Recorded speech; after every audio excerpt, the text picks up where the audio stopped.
Assalamualaikum warahmatullahi wabarakatuh. Apa kabar sahabat yang dirahmati Allah? Yang sudah like, komen dan subscribe saya ucapkan terima kasih. Dan saya doakan masuk surga. Jangan lupa tuliskan asal kalian di kolom komentar ya. Sebelum menyimak kisahnya saya sarankan untuk menuliskan sholawat untuk Nabi. Allahumma sholli ala Muhammad wa ala ali Sayyidina Muhammad. Agar kelak sholawat ini bisa menjadi saksi untuk mendapatkan syafaat di akhirat dan semoga menjadi amal jariah. Hutan belantara Sumatera selalu menyimpan pesona dan misteri yang luar biasa. Pepohonannya menjulang tinggi, membentuk kanopi alami yang menyaring cahaya matahari menjadi berkas-berkas tipis. Hutan ini adalah tempat kehidupan liar berkembang dalam kesunyian yang menakutkan sekaligus memikat. Sejak dulu, hutan Sumatera telah menjadi rumah bagi berbagai kisah legenda. Mulai dari harimau Sumatera yang angker hingga makhluk-makhluk gaib yang dipercayai oleh penduduk lokal. Namun, di awal tahun 2000-an, sebuah desas-desus yang mengejutkan muncul di tengah masyarakat. Kabar itu tidak biasa. Diceritakan bahwa di kedalaman hutan, terdapat makhluk raksasa yang seharusnya tidak ada di wilayah ini, sesuatu yang mirip dengan King Kong. King Kong, primata raksasa yang dikenal hanya hidup di Afrika, tiba-tiba dikabarkan terlihat di Sumatera, ribuan kilometer dari habitat aslinya. Banyak yang meragukan kabar ini, menganggapnya sebagai cerita karangan belaka, tetapi rumor ini perlahan menyebar, menarik perhatian mereka yang penasaran dan memperkuat misteri hutan Sumatera. Desas-desus itu konon berasal dari cerita seorang pemburu yang tersesat di hutan. Ia mengaku melihat bayangan besar bergerak di antara pepohonan, bayangan yang tidak seperti apapun yang pernah ia temui. Makhluk itu, katanya, jauh lebih besar dari manusia, berjalan tegak dengan tubuh penuh bulu hitam yang mengkilap. Namun, karena cerita ini tidak pernah dilengkapi dengan bukti nyata, seperti foto atau jejak kaki, banyak orang menganggapnya hanya sebagai omong kosong. Dalam diskusi di warung kopi desa-desa sekitar hutan, beberapa orang berpendapat bahwa makhluk itu mungkin hasil dari perdagangan hewan ilegal.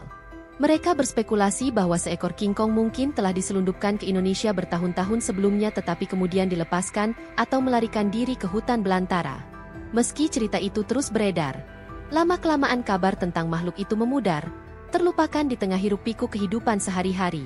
2 dekade setelah rumor itu muncul, seorang pria tua bernama Pak Musa membawa cerita baru yang menghidupkan kembali misteri tersebut. Pak Musa adalah seorang pria sederhana yang dikenal di desanya sebagai manusia hutan. Sejak muda, ia telah menjelajahi hutan Sumatera, berburu, mengumpulkan kayu, dan mencari tanaman obat. Hutan adalah dunia keduanya, tempat ia menemukan ketenangan dan melarikan diri dari kebisingan kehidupan modern. Di usia 70 tahun, ia masih sering masuk ke dalam hutan, meskipun tubuhnya tidak sekuat dulu. Pak Musa memiliki pemahaman mendalam tentang ekosistem hutan, mengenal jejak binatang, dan memahami bahasa alam.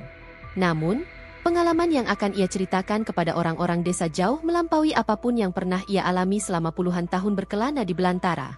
Suatu hari, Pak Musa memutuskan untuk melakukan perjalanan lebih jauh dari biasanya.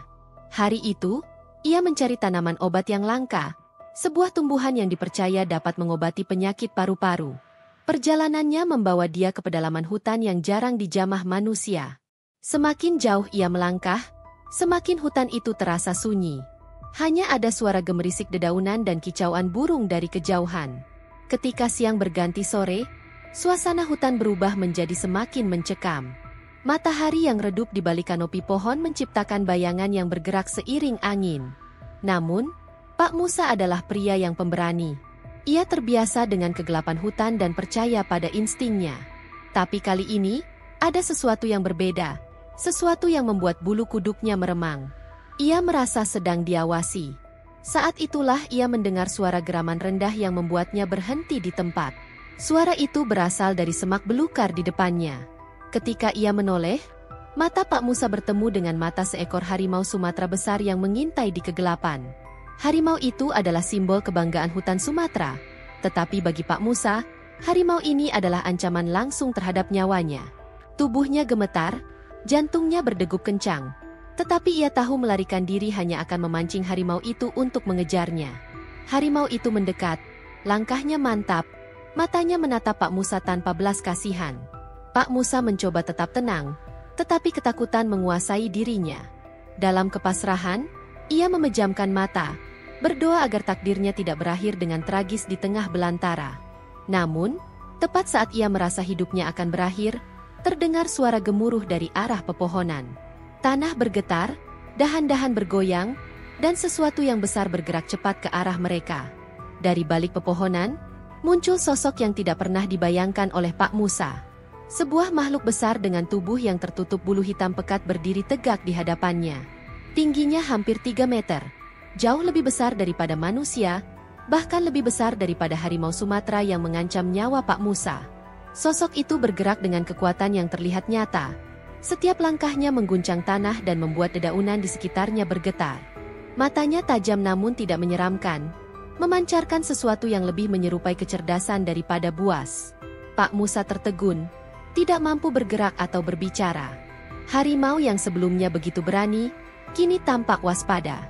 Harimau itu mundur perlahan, memperhatikan makhluk raksasa tersebut dengan sikap hati-hati, sebelum akhirnya berbalik dan menghilang ke dalam semak belukar. Makhluk itu tidak langsung pergi setelah harimau lenyap, melainkan menatap Pak Musa dengan penuh perhatian. Tatapan makhluk tersebut tidak seperti predator yang mengincar mangsanya. Ada rasa ingin tahu, seolah-olah ia mencoba memahami siapa manusia kecil yang berdiri gemetar di hadapannya. Meskipun wujud makhluk itu sangat menakutkan, dengan otot-otot besar yang tampak kuat dan bulu hitam yang lebat, Pak Musa tidak merasakan ancaman. Sebaliknya, ia merasa ada sesuatu yang melindunginya. Makhluk itu berdiri diam, membiarkan keheningan mengambil alih suasana. Setelah beberapa saat yang terasa seperti selamanya, makhluk itu berbalik perlahan, lalu berjalan kembali ke dalam hutan, menghilang di antara pepohonan raksasa. Pak Musa berdiri terpaku, mencoba memahami apa yang baru saja terjadi. Adrenalin masih mengalir deras di tubuhnya, tetapi rasa takut yang ia rasakan mulai berubah menjadi kekaguman. King Kong, pikirnya. Tidak ada keraguan dalam benaknya bahwa makhluk yang ia lihat adalah sesuatu yang sangat mirip dengan primata raksasa yang terkenal dari cerita-cerita tentang hutan Afrika. Namun, bagaimana mungkin makhluk seperti itu ada di hutan Sumatera? Ribuan pertanyaan muncul di benaknya. Tetapi satu hal yang pasti, makhluk itu nyata. Perasaan ini memicu dorongan yang kuat dalam hati Pak Musa untuk kembali ke lembah tempat ia bertemu makhluk tersebut. Ada sesuatu yang menariknya. Sesuatu yang memberitahunya bahwa pertemuan ini adalah awal dari sesuatu yang lebih besar. Keesokan harinya, dengan rasa penasaran yang besar, Pak Musa memutuskan kembali ke tempat itu. Kali ini, ia membawa buah-buahan sebagai tanda perdamaian. Ia tahu bahwa makhluk itu mungkin masih berada di lembah itu, dan ia ingin menunjukkan bahwa ia tidak memiliki niat buruk.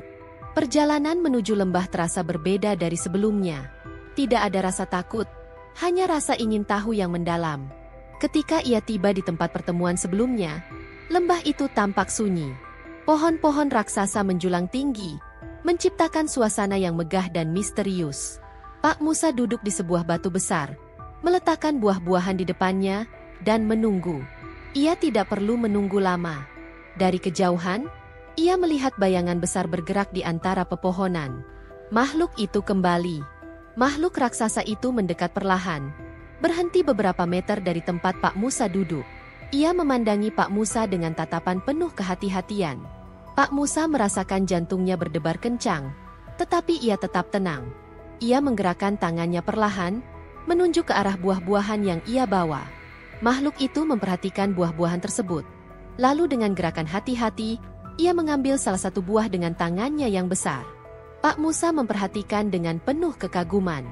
Tangan makhluk itu terlihat sangat mirip dengan tangan manusia, tetapi jauh lebih besar dan kuat. Setelah mengambil buah, makhluk itu duduk di tanah, menjaga jarak, tetapi tidak lagi tampak waspada. Pak Musa merasa bahwa makhluk itu mulai mempercayainya, dan hari itu menjadi awal dari sebuah hubungan unik yang perlahan-lahan berkembang. Hari demi hari, Pak Musa mulai memahami lebih banyak tentang si hitam. Ia menyadari bahwa makhluk raksasa ini tidak hanya kuat, tetapi juga memiliki kepribadian yang kompleks. Si hitam, nama yang diberikan Pak Musa untuk makhluk tersebut, tampak berhati-hati namun tidak agresif. Setiap kali Pak Musa datang ke lembah, ia membawa buah-buahan seperti pisang, mangga, atau durian, yang dengan cepat menjadi favorit si hitam. Awalnya, si hitam hanya mengamati dari kejauhan, memastikan bahwa Pak Musa tidak membawa ancaman. Namun, seiring waktu, jarak antara mereka semakin dekat. Pak Musa duduk lebih dekat, berbicara dengan suara lembut. Meskipun ia tahu si hitam mungkin tidak memahami kata-katanya. Meskipun demikian, suasana damai mulai terbangun di antara mereka.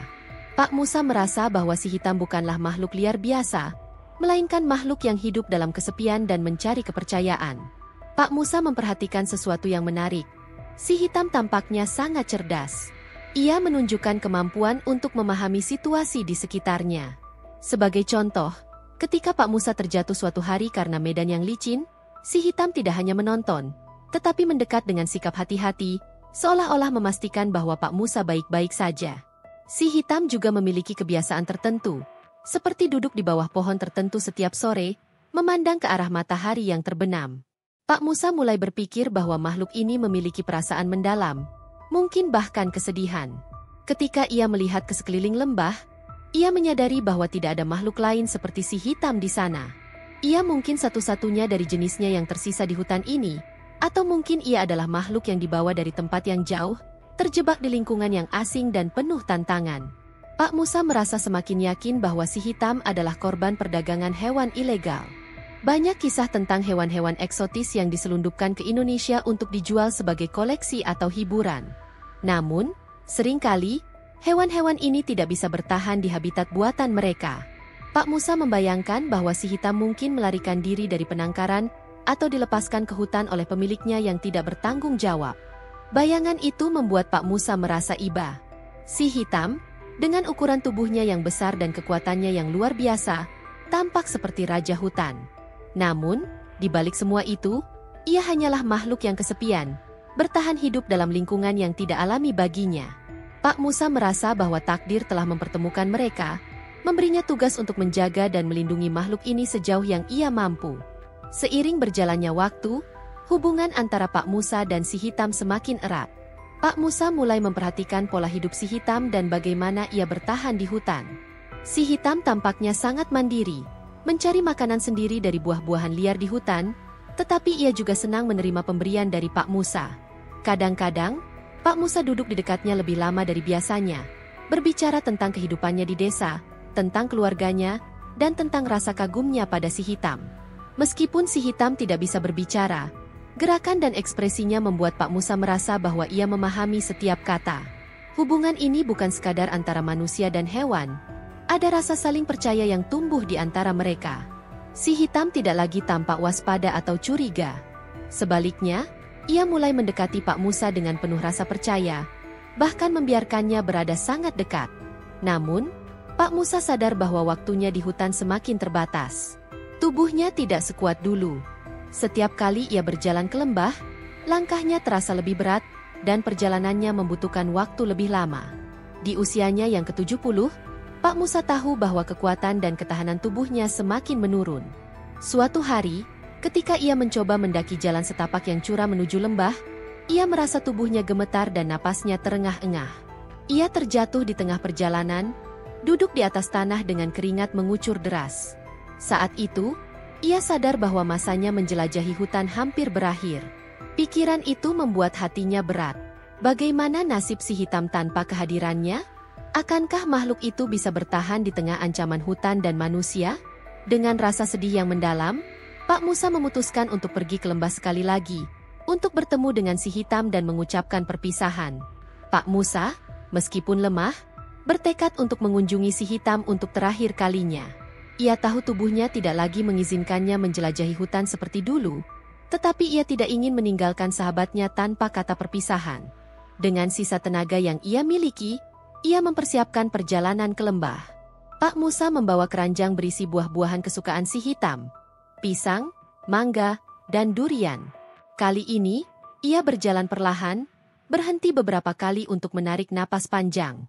Setiap langkah terasa berat, namun tekadnya lebih kuat daripada rasa lelah. Saat ia akhirnya tiba di lembah, ia merasa lega melihat si hitam masih berada di sana, duduk di bawah pohon besar yang menjadi tempat favoritnya. Lembah itu sunyi seperti biasa, tetapi ada sesuatu yang berbeda dalam hati Pak Musa.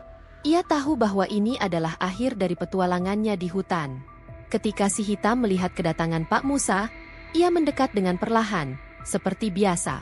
Namun, kali ini, si hitam tampak menyadari sesuatu yang berbeda.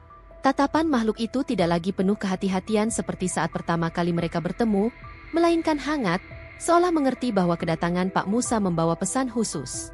Pak Musa duduk di atas tanah, meletakkan keranjang buah-buahan di depannya. Dengan suara lembut, ia mulai berbicara kepada si hitam. "Ini mungkin terakhir kalinya kita bertemu," katanya dengan suara yang bergetar. Meskipun ia tahu si hitam tidak dapat memahami kata-kata itu, ia merasa bahwa makhluk tersebut mampu merasakan emosinya. Si hitam mendekat, duduk lebih dekat dari biasanya, dan mengeluarkan suara rendah yang hampir seperti gumaman, seolah menanggapi ucapan Pak Musa. Momen itu terasa sangat emosional bagi Pak Musa. Ia mengulurkan tangannya, menyentuh bulu si hitam yang lebat dan kasar. Tangannya gemetar, bukan karena takut, tetapi karena rasa haru yang mendalam. Air mata mengalir di pipinya ketika ia mengelus sahabatnya untuk terakhir kalinya. "Kau harus tetap kuat di sini, ya. Hutan ini adalah rumahmu," katanya dengan suara pelan. Si hitam tampak diam, tetapi gerakan tubuhnya mencerminkan pengertian yang mendalam. Makhluk itu menatap Pak Musa, dan dalam tatapan itu, Pak Musa merasa ada komunikasi yang tak terucapkan, sebuah ikatan yang tidak membutuhkan kata-kata untuk dipahami. Dalam hati kecilnya, Pak Musa merasa bahwa si hitam memahami perpisahan ini. Setelah beberapa saat, Pak Musa bangkit perlahan, tubuhnya terasa berat. Ia tahu bahwa waktunya untuk pergi telah tiba. Sebelum berbalik, ia melihat ke arah si hitam sekali lagi, mencoba mengingat setiap detail tentang sahabatnya itu. Si hitam tidak bergerak, hanya duduk diam di tempatnya, menatap Pak Musa dengan tatapan yang penuh arti. Pak Musa mulai berjalan meninggalkan lembah, langkahnya tertatih-tatih. Di belakangnya, ia mendengar suara gemuruh kecil, seperti langkah si hitam yang perlahan mundur kembali ke pepohonan. Itu adalah momen yang sangat berat bagi Pak Musa, tetapi ia merasa tenang mengetahui bahwa si hitam akan tetap berada di tempat yang aman, jauh dari gangguan manusia. Hutan adalah rumah sejati si hitam, dan di sanalah ia seharusnya berada. Pak Musa kembali ke desanya dengan perasaan campur aduk. Di satu sisi, ia merasa lega telah mengucapkan selamat tinggal, tetapi di sisi lain, ia diliputi rasa kehilangan yang mendalam. Ketika ia menceritakan kisahnya kepada penduduk desa, banyak yang mendengar dengan skeptis. Sebagian besar menganggap cerita tentang King Kong Sumatera sebagai dongeng belaka, sebuah kisah tua dari seorang pria yang sudah terlalu lama hidup di hutan. Namun, Pak Musa tidak peduli apakah orang percaya atau tidak. Baginya, pertemuannya dengan si hitam adalah pengalaman nyata yang telah mengubah hidupnya. Pak Musa menghabiskan sisa hidupnya mengenang sahabatnya itu, berharap bahwa si hitam akan tetap aman di lembah yang jauh dari jangkauan manusia. Kisah ini akhirnya menjadi legenda lokal, diteruskan dari mulut ke mulut sebagai bukti bahwa persahabatan sejati bisa melampaui batas-batas spesies, tempat, dan bahkan waktu.